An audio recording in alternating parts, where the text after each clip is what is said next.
I ended up having a similar thing with All That Jazz. However, the thing that I remember about All That Jazz, by this point in time, I'm lying about my age, and I'm working at the Pussycat Theater. So I'm working at a porno theater. I'm 16 years old, saying I'm 18. So I'm working at the Pussycat Theater, and I just get off work, and I go and see, it was Friday, and I just got paid. It's Friday night, and I just got paid. And I go see All That Jazz, and while I'm in the theater, I lose my paycheck. Yeah, it was the travesty. It was a disaster. And I still liked the movie so much. I was still happy, even with a tragedy, a disaster. That's a disaster. And I still love the movie. I still thought it was terrific. I didn't really get All That Jazz when I saw it as a kid. At the time, I found it like she's deaf. I don't know. The whole thing was a little showtime. I actually got that. Well, you're better than I am. No, I think I got everything I needed to get, and I didn't, and what I didn't get, it didn't bother me.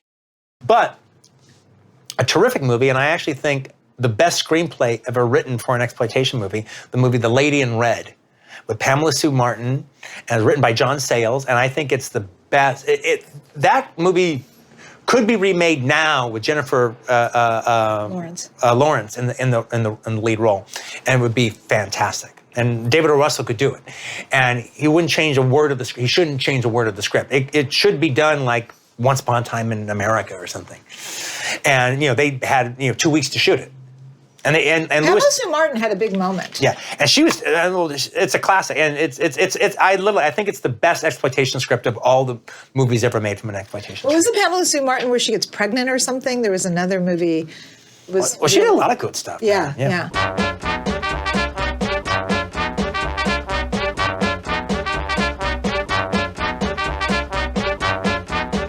Siegel directed great action sequences, but he didn't do cinematic set pieces. That was not his thing. He wasn't Leone. He didn't go in for something like that. No. However, in something like Escape from Alcatraz, that whole opening sequence of Frank Morris being processed through Alcatraz shows up in the rain. There's a rainstorm going on. He shows up in a suit. They look at him like cattle. They strip him down. He has that naked walk through Alcatraz. I don't know if that's realistic or not, but I buy it in the movie. It's terrific in the film. And Eastwood himself looks like he's chiseled from Rodin, from a block of granite. And they put him in the cell. And then the first line that you really hear in the movie, "Welcome to Alcatraz." "Welcome to Alcatraz." Boom, just as a Mario Bava like lightning strike happens. That puts the final pen flourish on this opening 10-minute cinematic set piece. It's just absolutely terrific. I think it's a late career masterwork. When it comes to Escape from Alcatraz, Eastwood has a trust of Siegel that he wouldn't have had for The Acolytes. I don't see him doing that naked walk through Alcatraz with anybody but Don Siegel. He wouldn't do it for himself. I think he'd be too modest to do it with himself. He wouldn't do it, you're right. And he wouldn't do it with James Fargo. He wouldn't do it with any of those guys. But I even think that there's even like an aspect of Eastwood and Siegel just having fun, where it's like, okay, how long can we do the picture before Frank Morris says a line? That's right. And he doesn't really say his first line till somewhere around minute 13 or minute 14 in the movie. And it's not a big deal line either, but it's like, how long can we keep him quiet?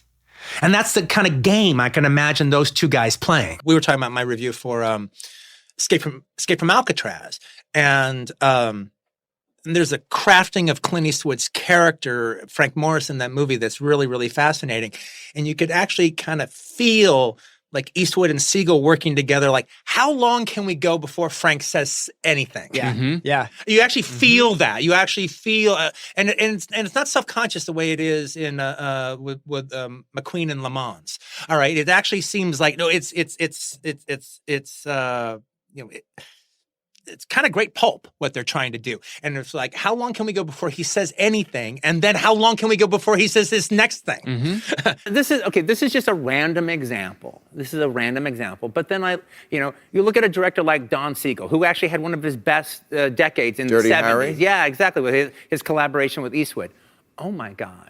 if he had quit his career in 1979 when he did Escape from Alcatraz, Yeah, but all right, but he gets like dribbles away with 2 more other ones. What a final film! What a mic drop! And so here is what in 1979 would have been my favorite movie of the year, Rocky II. Okay. To me, one, I like Rocky II more than Rocky I. Maybe there were too many Rockies. Yeah. It could be. Oh, as far as I'm concerned, he could have stopped doing them after the second one. I loved the second one. To some degree, I actually like the second one even more than the first one. Right. A lot of Third, people did. 4, 5, and you know. Who's the opponent in Rocky Oh, II? it's Apollo Creed again. It's like Apollo Creed it's their again. big, you know, it's their big rematch. And there also was this aspect because after Rocky, Stallone, his follow-ups didn't do well, and the press made a big deal about that, about how Fist flopped and Paradise Alley was a flop. I didn't know it was a flop. All right, I saw it 3 times. I didn't know it was a flop. I love that. But they were really taking him. You know, there was the press machine that had made him the Cinderella boy was now rolling over on him. And they go, he can't really. He can only play as a stupid boxer. That's all he can do. And he's completely flopped out. And he's a real loudmouth in his press interviews. And so then he comes out with Rocky II. And now he's directed Rocky II. So Rocky II kind of has to work, or he is, you know, Sylvester come lately. And it's a smash. Yeah. It's a terrific movie. It actually betters on a lot of the aspects of Rocky. And he is beyond charming in the film. It was like, you know, after all the whole Sylvester Stallone, the celebrity, Right. it kind of got put through the ringer Right. to a giant degree. But to see him play the Rocky character again, it actually reminded you why you liked Rocky so much in the first place. Right. And like, the first Rocky movie is more of a character study. This is more of a personality expansion. Right. But it works completely as a personality expansion. Right. It's just, he's you know, and he kind of has the audience in the palm of his hand. That was one of the reasons, beside that I was so happy for him that he pulled it off, and the movie meant a lot to me, and it was inspirational. I just try to get in shape after you see the movie because you get all caught up in the montage, you know, moments of it all. But there also even was just the idea, though, that Stallone kind of redeemed himself. And he ends up telling his story, because it's like he kind of shows what it's like to be a star and then kind of become a bit of a laughingstock, like the Rocky character does, and then he has to kind of come back. So, you know, in his own way, he actually tells his story even a little bit more personally in Rocky II than he did in Rocky I. But then the other thing that I'm also kind of gene splicing about was, after I've seen the movie a few times, was the effect that it had on audiences. They really loved Rocky. They wanted the best for him. And there's this one moment, it might just be a mistake of montage or something, but you know, part of the thing in the movie is he has a spending spree that happens at the beginning of the film, where he buys a necklace and he buys jackets and he buys all this loud ass shit. And one of the things he buys is a Trans Am, you know, with the big gold eagle on it. And then now he starts losing all of his money, and he starts trying to get rid of everything. And he's trying to sell Polly the Trans Am. Oh, wow. And then he does. Then when things get lifted up and he's going to fight Apollo Creed, and it starts one of their montages, and things are kind of going good. His wife was in a coma. She's out of the coma now, and she says, "I just want you to do one thing for me." What's that? Win. Mickey, what are you waiting for? You know, and so now it starts the "Gonna Fly Now" montage. And so he starts off by just doing his little jog. So he runs out of his Philadelphia tenement, and you see the Trans Am parked in the back. Now, it could have just be a mix-up of editing that, like, by the time he put that in there, it was meant to be for a scene before he sold the car. Right. But It's after he sells the car to Polly. And the audience is so rooting for him. Everyone in the audience goes, "He's got the car back!" It's like things are going good for him. He got the car back, and now he's running, and now it's all going good. Yeah! how many times did you see it? 6, 7. In the first engagement alone, yeah. It would be fun to see them sliced together, maybe. I've done that from the moment they came out on video. Okay, so all right, back to- I had 2 recorders. I cut it together as one movie. I did the same thing with Rocky 1 and 2. We have one more film, a little bonus, little beautifully putrid gem that came my way. Blew my fucking mind. I couldn't believe what I had just seen. Needed to have Roger see it. The movie is called Delirium. We're not going to go into a whole big super thing on it because part of the thing about the movie is the script takes a few left turns. And you should not know the left turns before you see it. It's a regional film made out of St. Louis, directed by a fellow named Peter Maris, who ended up doing a lot of straight-to-video action movies. However, this actually played theatrically. How do I know? Because I almost saw it. If you're interested in checking out Delirium, I would recommend. Okay, well, I'll just read the back. Okay, this is an Academy home video, cheap company back then. But actually, by the 90s, they were actually producing movies. Yeah. But I will read the first quarter of the back. Delirium. Charlie is a psycho. His twisted mind drives him to butcher beautiful young women. Tormented by his past, he brutally murders again and again. He must be stopped. But how? And then I stopped. I didn't go to drive-ins that often. But at some point in the early 80s, usually when I went to a drive-in on my own in the 80s, it was because they were showing like some movie as a second feature that you couldn't find anywhere else. Or it was like a triple feature. So like 3 exploitation movies back to back, Sleepaway Camp and Brain Damage and Delirium. But that actually might have been the triple feature, frankly, to tell you the truth. So I went to see them, and then Delirium was the 3rd movie. And yeah, I'd never heard of it, but sounds like a horror film. And I started watching it. And it was the 3rd film. It's like 11 o'clock, 11:30 at night. I was tired. And the movie looked like the same thing I'd seen a zillion times before. Just a maniac killer killing one woman after another and awkward cops discussing the case. So I thought, okay, fuck this shit. I ain't going to stay here for this. So I drove away. When I'm watching Delirium, I did not recognize the title, but I recognized Charlie. So when I was watching the movie, wait a minute, this is that drive-in movie. Once Charlie stole the car, that's when I realized, oh, this is that movie. I walked out on this. I drove out. I drove out on this. I drove out at the bottom of the triple feature. Then I recognized the title. I recognized Charlie, and it was the driving scene. That was when I realized, holy shit. Little did I know how wrong I was. Yeah. By leaving the movie because I thought it would be one note. Yeah. No, actually, there's a new Blu-ray of it that just came out. Do not read the back of it. Do not read any advertisements on it. Do not go to Letterboxd trying to find it. It's for the script to take you places you don't expect to go. Yeah. One of the reasons why the film is so surprising by the turns it takes is because it's a woman-hating maniac on a rampage. Yeah. So it's not a slasher film. He's not the slasher film character, nor is it a serial killer movie. He's not a serial killer per se. And it's nothing realistic, nor is it even though he's a Vietnam veteran. So, and he's got problems. So he does have a psychological aspect to why he's doing what he's doing, but they're not investing big time in the psychological aspect like Norman Bates or like the lead character in Don't Go in the House, even though he has a psychological bit. He's just a woman-hating maniac killer on a rampage. He kills a woman. He walks down the street. He keeps going until he bumps into another woman, and then he kills her. And then he bumps into some other people. He kills them. He bumps into another woman. He kills her. Now, it just so happens that on this killer's path, they managed to find young gals wearing short shorts that periodically show up every 20 minutes. And the movie sets itself up that is what it's going to be. So the killer is just going out, wiping out all these women. And then there's the cops.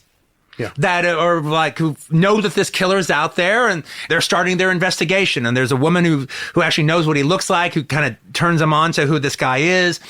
And so now they got to protect her. But the thing about the murders that the guy's doing, one of the things I like about the murders is the fact that there is I've used the word cynical and nihilistic in a bad way and talking about Moonraker. Here I'm using it in a good way because it's a nasty piece of work, the whole first 20 minutes of the movie, because it's not trying to be a slasher film. It's not trying to be a maniac movie. It's not trying to be a serial killer movie. It has the feeling, it has the nastiness of an early 70s roughie about a killer. And what a roughie is were early X-rated movies that they came out with in the late 60s and the early 70s that while they had a sexual vibe, they also had a violence vibe. Mm-hmm. They're actually emphasizing the misogyny of it. Now, I like that in this movie. I like the fact that that's rough. It's tough. It's a little queasy feeling. One of the things I like about that in the terms of this movie, aside from just I like roughness like that, especially in violence, is it also sets you up for the one-note quality of the thing. Well, it's just going to be him just killing this one and this one and this one and these stupid cops trying to figure out who he is. And I've seen many movies. That's the whole film. The killer is a guy named Charlie. He doesn't say a word in the whole film. I'm not saying the guy's giving a good performance, but he's effective. By sticking to his one-note performance, it accumulates. And the cops get better and better. A lot of these regional movies, they shoot them more or less in order. And you can see these untrained actors be awkward at the beginning, but you see them warming up to it. You see them getting better and better. You see them getting more comfortable being on camera, having a good time, kind of getting into it.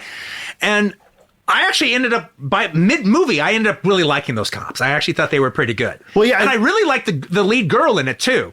But its one-note aspect of it is part of its effect because the movie has other fish to fry. It has more of a story to tell, which we cannot get into because that's going to ruin your enjoyment of it. Peter Marist does a really good job. This is his first movie, but he ends up directing quite a few movies that go straight to videos, all leading up into the 90s. Okay, well also one of the other things that makes me appreciate Delirium big time is one of the things that I love in cheap movies is cheap movies doing Vietnam flashbacks. Yeah. I never do not like cheap movies doing Vietnam flashback. Yeah. And the cheaper, the better. The thing about Delirium that is absolutely positively ridiculous is the entire story you hear about him the night before. Because you just see him as a raving lunatic that every woman he sees, he kills.